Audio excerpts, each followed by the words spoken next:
sommes le 26 mars 2019. Et entre le choix du RIC et la prise du pouvoir par les Gilets jaunes, le moment est historique. Bon. Pour les étrangers, disons que la France, c'est Paris et Versailles. Et Louis XIV est le symbole, la représentation universelle, en est la représentation universelle. Depuis 4 siècles, Versailles est le symbole légitimant de tous les régimes, politiques, culturels, intellectuels. C'est en 1661 la prise du pouvoir par Louis XIV qui aura donné la célèbre maxime dans la Galerie des Glaces, le roi gouverne par lui-même. C'est donc l'hégémonie française au XVIIe siècle dont Voltaire dira que c'est le siècle le plus éclairé, pas le XVIIIe. C'est l'Europe française qui part de Versailles au XVIIIe siècle. C'est la Révolution de 1789 avec le fameux serment du jeu de paume dont nous reparlerons, qui n'est pas très loin, le 20 juin 1789. C'est l'Empire allemand qui est sorti de Versailles en 1871. C'est le fameux traité de Versailles qui refondera, détruira, disloquera l'Europe et conduira à la guerre de 1940.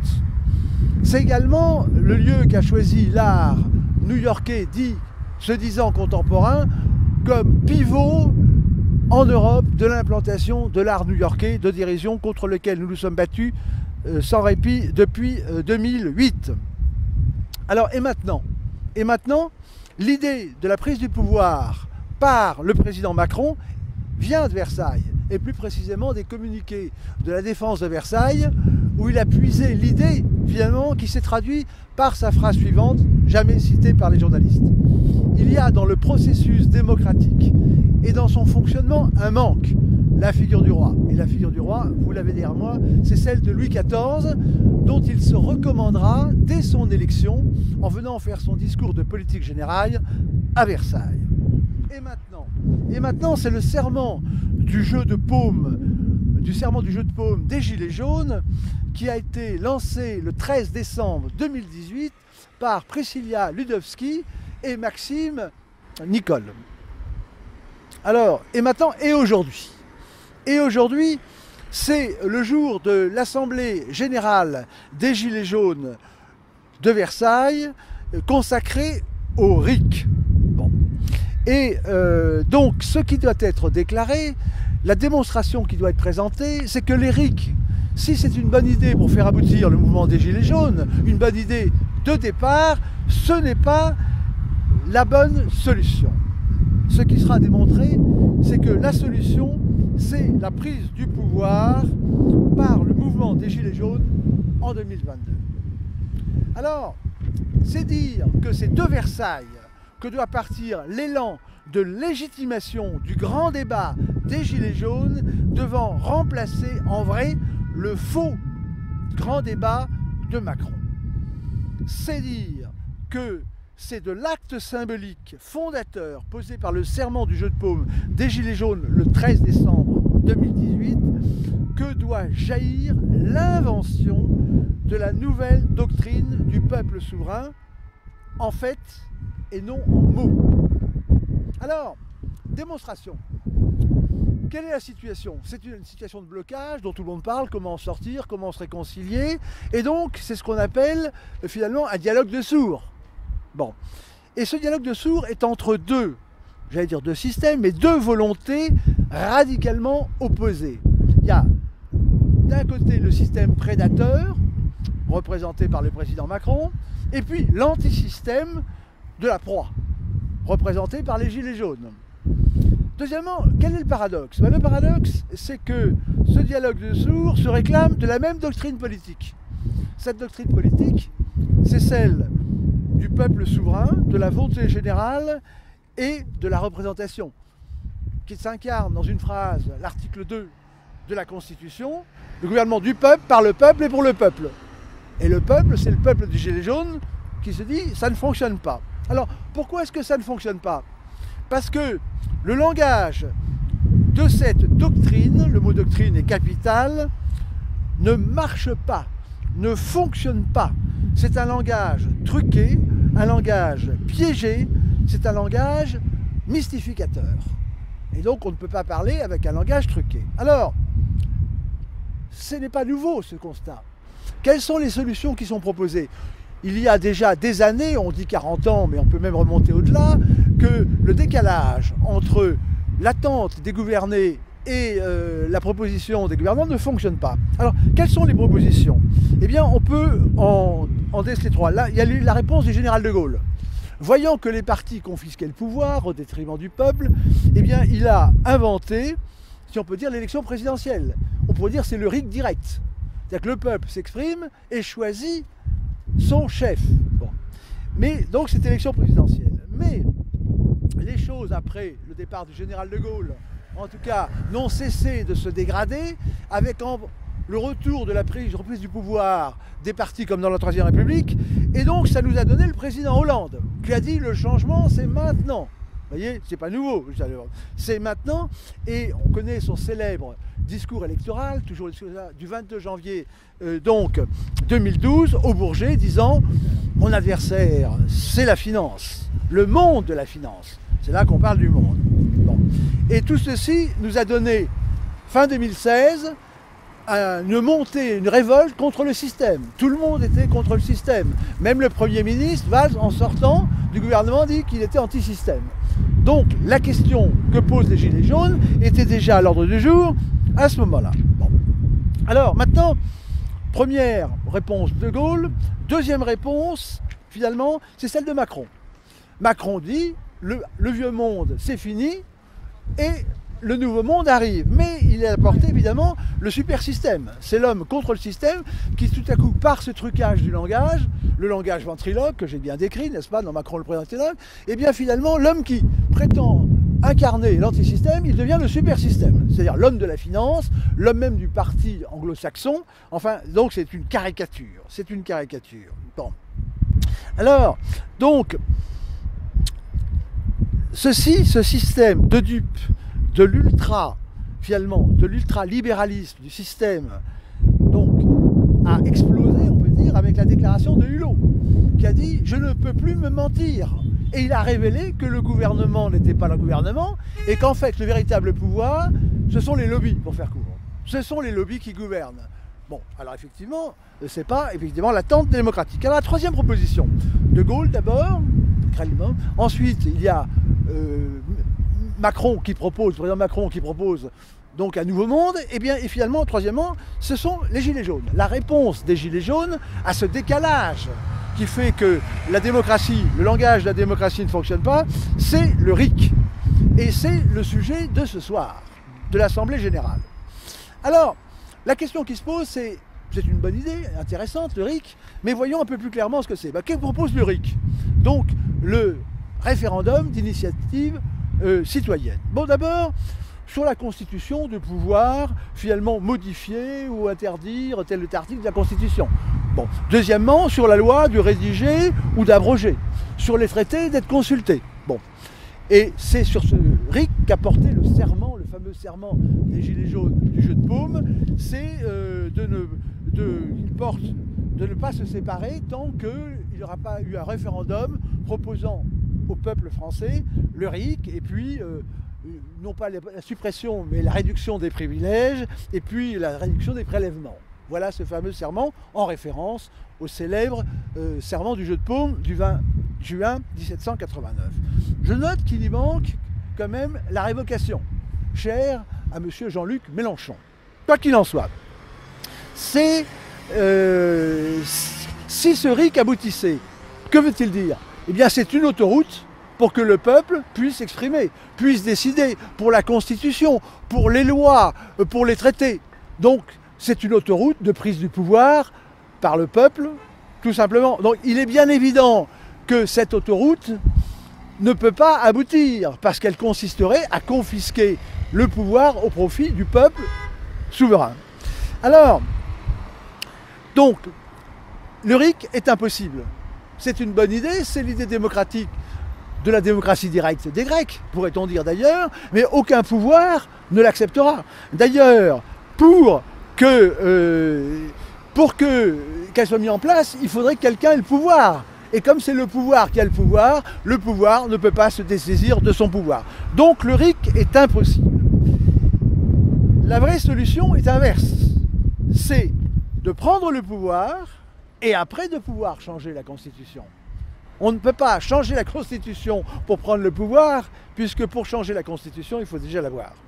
Donc le RIC est une bonne idée, mais qui aboutit à la conclusion que le vrai RIC, la vraie solution, c'est d'avoir un président gilet jaune au présidentiel 2022.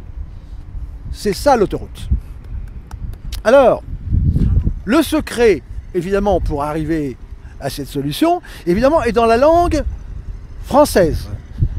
C'est-à-dire qui est la plus claire, et pour vaincre, c'est elle qui doit nous permettre de vaincre et de déminer ce langage truqué. Voilà. Et la langue le permet. C'est pour ça qu'on s'attaque à... Alors maintenant, l'objectif, donc, c'est bien qu'il y ait un président gilet jaune au présidentiel 2022. Et là, nous sommes dans la légalité, nous ne sommes pas dans les violences, nous sommes exactement dans le cadre voulu par le général de Gaulle contre, justement, ces prédateurs de la Troisième République qui confisquaient le pouvoir à leur profit, au service, évidemment, des lobbies. Alors, la première chose à faire, par où faut-il commencer? Il faut commencer par deux principes. Le premier principe, c'est celui de Napoléon. Il ne faut pas, finalement, aller sur le terrain de l'ennemi, mais il faut que l'ennemi soit obligé de venir sur votre terrain et de s'adapter à vous. Donc, il faut arrêter de s'intéresser à M. Macron. Pourquoi? Et ça, c'est le fameux principe de Michael Collins. Nous vaincrons l'Empire britannique en l'ignorant. Les Gilets jaunes vaincront Macron en l'ignorant. Parce que faire des révérences devant Macron en attendant quelque chose, c'est déjà ne pas avoir une position de prendre le pouvoir. Prendre le pouvoir, c'est prendre le pouvoir et ne pas être dominé par, comme un élève qui attend que le professeur, etc. Il n'y a rien à attendre de Macron, il l'a dit lui-même. Il a dit « je ne changerai pas de cap ». Il n'y a rien à attendre. Donc ça, ce sont les deux principes de base. Le premier principe, celui de Napoléon. Bon, deuxième principe, et qui est la clé, c'est le principe de Foch. Maréchal Foch disait, la conduite de la guerre m'a appris que pour vaincre, il faut un but, il faut un plan, en l'espèce c'est une doctrine, et il faut une méthode. Alors,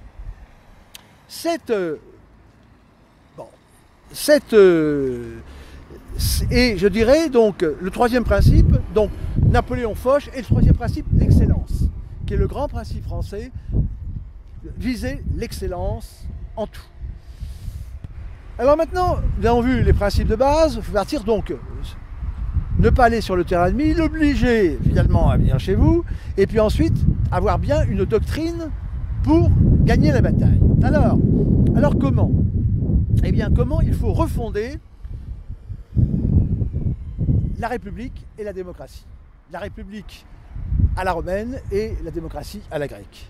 Donc il faut une doctrine, il faut un discours et il faut un portrait robot du président. Et le portrait robot, c'est au débat qui s'ouvre à le définir, mais il est évident qu'il faut un homme honnête, indépendant des lobbies. Il faut que ça soit un sachant de la politique. J'entendais dire que le président Macron ignorait tout de la politique. Et puis, surtout, l'amour de la France et l'amour de l'intérêt des Français à servir. Donc, c'est un portrait assez simple, finalement, à définir. Alors, maintenant, il faut faire un portrait de ce qu'attendent les Français. On le sait très bien. Bon, c'est pas des discours, des petites phrases, des petites choses, le en même temps, nanana, c'est quelqu'un de sérieux qui travaille, comme l'homme que vous avez derrière qui était très pragmatique. Louis XIV était éminemment pragmatique. Bon. Et il faut lire ses mémoires. Alors maintenant, nous arrivons à la méthode du maréchal Foch. Le maréchal Foch disait qu'il faut une méthode. La méthode à adopter, elle est simple. C'est finalement pousser sur toute la ligne de front. Pousser partout. Les Allemands tentaient de percer, comme peut-être les Gilets jaunes. Il faut pousser partout, partout, partout, d'une poussée irrésistible. Il faut ensuite être supérieur à Macron sur tous les points du front. Il faut que les Gilets jaunes lui montrent qui sont plus forts dans le langage, qui sont plus forts sur le point de l'intelligence, qu'ils sont plus forts sur la légitimité, qu'ils sont plus forts sur les propositions. Voilà. Ça, c'est facile, il suffit de le décider. D'être meilleur que lui partout et de pousser partout. Ça demande évidemment une organisation. Ensuite, ce qui est important, c'est à partir de cet objectif d'excellence dont Louis XIV a montré l'exemple, parce que le roi soleil, les gens l'ignorent, c'est pas un principe de prétention, c'est le soleil qui nourrit toute la nature, qui fait vivre, c'est le centre de richesse. Et Louis XIV, nous en vivons encore. Je rappelle que Versailles coûte le prix d'un cuirassé. Donc tous les cuirassés construits sont au fond de l'eau et sont en train de rouiller, mais Versailles n'a pas coulé. Le monde entier nous l'envie. Et même Macron est obligé de venir faire sa révérence pour se légitimer, en jouant au roi. Faussement au roi. Et donc, c'est maintenant, et à partir de cette visée d'excellence, de cette ambition d'être le meilleur partout sur le front, de pousser partout, hein, jusqu'au présidentiel, il faut mobiliser. Et qui il faut mobiliser? Eh bien, il faut mobiliser les meilleurs. Il est évident que les meilleurs doivent réunir les gilets jaunes qui ont représenté le fer de lance de l'élite. Macron, qui ne sait rien faire, qui n'a rien prouvé, finalement, n'appartient pas à l'élite. Mais les gilets jaunes, dans leur principe, c'est l'élite qui a eu le courage, finalement, d'engager la révolution de la vérité politique. Parce que la fameuse mobilisation de Macron, c'est l'inverse de ce que demandent les gilets jaunes. Il y a une démoralisation, on va dire. Et donc, il faut que les élites, dans la définition du petit Robert du XIIe siècle, ceux qui sont reconnus comme le meilleur, c'est-à-dire l'inverse des élites, puisque le sens du mot élite devient, dans les années 1930, ceux qui sont au premier rang. Cherchez l'erreur. Les élites sont reconnues. Il faut que les élites reprennent conscience d'elles-mêmes, comme je l'ai décrit dans mon livre Macron le président ventriloque, et il faut qu'elles rejoignent les gilets jaunes pour refaire société, comme on dit, pour refaire corps. Il ne faut pas laisser les gilets jaunes. Et à ce moment-là, les élites remplaceront les élus. Et voire seront élus avec le premier président gilet jaune de l'histoire de France. Bon. Alors, nous aboutissons donc à la fin. Finalement, nous approchons de la conclusion. Et pour gagner, alors, ben pour gagner, c'est très simple. Il faut faire en vrai ce que Macron a fait en faux. Parce que si sa petite musique a un peu enchanté certains, de dire nous quittons le vieux monde pour aller au nouveau monde, eh bien c'est parce que finalement il a dit des vérités. Il faut arrêter cette guerre civile entre la droite et la gauche qui ne mène à rien, qui est artificielle, qui permet au lobby de l'engager. Bon, il a dit un certain nombre de choses vraies pour tromper. Le problème, c'est qu'il ne l'a pas fait. Donc l'ancien monde maintenant, c'est Macron. Le nouveau monde, c'est celui auquel ouvrent la voie les gilets jaunes. Donc faire en vrai ce que Macron a promis et qu'il a fait en faux. Donc, et la meilleure illustration de cette vérité que j'énonce, c'est que Macron est à la fois le problème et la solution, c'est que les gilets jaunes sont la vérité des faux marcheurs en marche. Bon, Macron a lancé des faux marcheurs et les gilets jaunes sont les vrais, c'est pour ça qu'il ne veut pas les reconnaître d'ailleurs, peut-être. Voilà. Donc ça, c'est pour gagner ce que nous devons faire, donc pour porter au pouvoir les gilets jaunes. Alors maintenant, c'est le coup d'envoi lancé. Ce que nous devons tous dire, c'est vive la victoire des 80% de la volonté générale sur les 20% des lobbies de Macron. Parce que quand il parle de représenter, les gilets jaunes sont représentatifs de la volonté générale qui est toujours écartée. Ce que nous devons dire, c'est vive la refondation de la République à la romaine et de la démocratie à la grecque, et non pas à l'anglo-saxonne, qui donne le pouvoir à des faux représentants. Vivre enfin la prise du pouvoir du mouvement des Gilets jaunes par l'élection du président Gilets jaunes aux élections de 2022. Alors en un mot, vive la France rendue au peuple souverain contre l'usurpation des lobbies, pour la justice et le plus grand bien commun de tous, par l'aboutissement du serment de Versailles des Gilets jaunes, dont le RIC doit être accompli par le prochain président Gilets jaunes à l'élection présidentielle 2022. Et maintenant, à ce moment-là, alors, et alors seulement, tel Louis XIV, ici présent, Louis XIV, en 1661, le roi règne par lui-même. En 2022, les Gilets jaunes pourront proclamer le peuple souverain gouverne enfin par lui-même.